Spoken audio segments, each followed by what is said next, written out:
To my friends in Ireland, Spain, and Norway, what you did was reward Hamas. Here's the message you're sending. Kill Jews and you'll get a reward. The way a Palestinian state will be created, if ever, is through direct negotiations between the State of Israel and Palestinians. The Senator from South Carolina. Thank you very much. To kind of continue on the theme of our good friend from North Carolina, apparently today or yesterday, the countries of Ireland, Spain, and Norway recognized a Palestinian state. Here's my question. Who's in charge of the state? Who's running the place? And what are its boundaries? Did you recognize Hamas being in charge of Gaza? Do you want to keep the PA as we know it now in the West Bank as old and corrupt? What did you recognize? These are allies, but they need to hear from a friend what you did is reprehensible. You're rewarding terrorism. On October the 7th, Hamas attacked the State of Israel and murdered 1,200 innocent people, put babies in ovens, raped women, set people on fire, and recorded it all. And your response is to create a Palestinian state? You're rewarding terrorism. The way a Palestinian state will be created, if ever, is through direct negotiations between the State of Israel and Palestinians, not a unilateral recognition of a Palestinian state after the largest terrorist attack against the Jewish people since the Holocaust. To my friends in Ireland, Spain, and Norway, what you did was reward Hamas. Here's the message you're sending. Kill Jews and you'll get a reward. Again, tell me about the state you just recognized. Who is in charge and what are the boundaries? You can't answer those questions, but you went ahead and recognized the Palestinian state for political reasons. The world is turned upside down. And Madam President, you've been a stalwart defender of Israel, and we appreciate it. Here's what I would say. After October the 7th, Hamas is engaged in using the Palestinian people as human shields at a level I haven't seen in warfare. And the response is to punish Israel, who is in a no-win situation. The battalions have to be destroyed. The tunnels are underground. Why do you need a 2,000-pound bomb? Because they're underground tunnels that only a major bomb will be able to destroy. When it comes to civilian infrastructure, the destruction of it has been in large part because Hamas has used schools, mosques, and hospitals as military sites, putting all that infrastructure in place in jeopardy by militarizing it.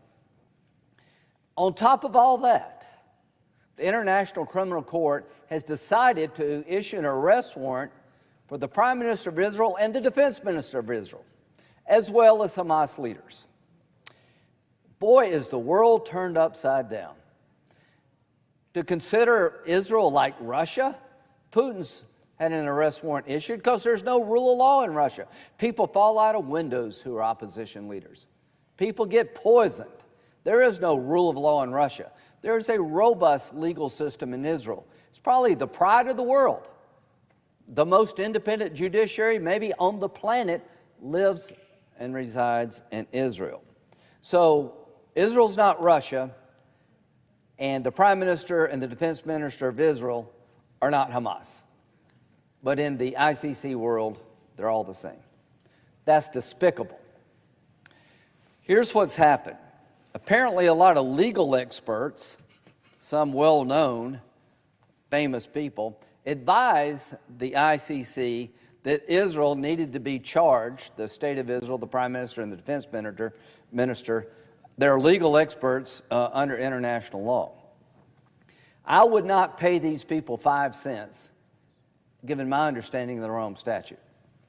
I, along with 7 members, 4 Republicans and 4 Democrats, engaged the ICC weeks ago, arguing that for you to bring a charge against the State of Israel, you would have to believe that the judiciary in Israel is not independent and Israel's not acting in good faith, they're acting in bad faith when it comes to allegations against Israeli forces and policies of Israel.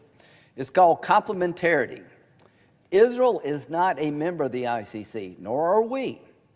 In 2015, the ICC recognized the Palestinians as a state for ICC purposes, even though they're not recognized by the UN. Why they did that, I don't know. But they took over jurisdiction of this conflict. And where do we lie now? May 20th, a couple of days ago, a representative of the ICC was supposed to land in Israel to set up a meeting between legal officials, government officials of the State of Israel, and the prosecutor Khan next week. The group that I was involved in urged the ICC to sit down and talk with Israel, called complementarity. Under the Rome Statute, the ICC cannot act if the nation in question, unless the nation in question is unable or unwilling to proceed with an investigation, or if the investigation is conducted in bad faith. There is no way you can find Israel is not acting in good faith when they were willing to meet you 2 days ago. So here's what happened. We were misled and lied to by the ICC. This group thinks they have jurisdiction of the entire world. They're going to roam the globe and right wrongs. They're created to deal with voids where there is no rule of law, or rogue states like Russia where the rule of law has been destroyed, not come and second-guess robust democracies like Israel, the United States. They threatened to come after our soldiers in Afghanistan years ago, and Senator Ernst, who is a member of the United States Army serving abroad, we objected to high heaven. We have a very robust military legal system. We have a very independent judiciary. Israel has the most independent judiciary on the planet. So they canceled the meeting. Israel called and said, when will you get here? The man in question for the IC says, I've been told I can't come. And Israel heard about the arrest warrant on CNN. They had pre-recorded this interview Mr. Khan had with a CNN reporter before the meeting. Senator Cardin has been awesome on this. We're trying to get Israel to engage with the ICC, listen to their complaints, and see if we can move forward. They acted in bad faith.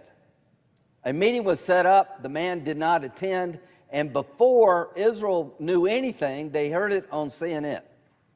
So I am hoping that we can come together, and I want to applaud President Biden, Secretary of State Blinken, and Jake Sullivan for issuing strong statements condemning the actions of the ICC against the State of Israel. Now it is time to impose sanctions, not only to help our ally, but also to help ourselves. I want everybody to know, if you deal with the ICC in this sham trial against Israel, you will never come to this country. Your visa will be revoked, and if you have assets here, they will be lost. You have to pick what I think is an abuse of the rule of law over doing business with America. And if we don't do that as a body, we are next. I have tried for months to find a way forward with my colleagues who have been terrific, trying to find a way for Saudi and Israel to recognize each other, come up with a better deal for the Palestinians, to end this conflict in a permanent way. In the middle of this sensitive moment, the ICC, in a very deceptive way, brings charges against the Prime Minister of Israel and the Defense Minister, who is in a fight for their lives. They're surrounded by Hezbollah, Hamas, and Iran. Where was the ICC when the Iranians drug the young girl off the bus and beat her to death? Where that in North Korea? They pick Israel, a nation with one of the most robust independent legal systems on the planet. They lied to 8 United States senators, and they cannot get away with this. If you let them get away with this, then you're going to regret it. So I look forward to working with Republicans and Democrats and the administration to send a clear signal. We're not going to sit on the sidelines while the rule of law is politicized, turned upside down to the detriment of our allies and our own nation. With that, I yield.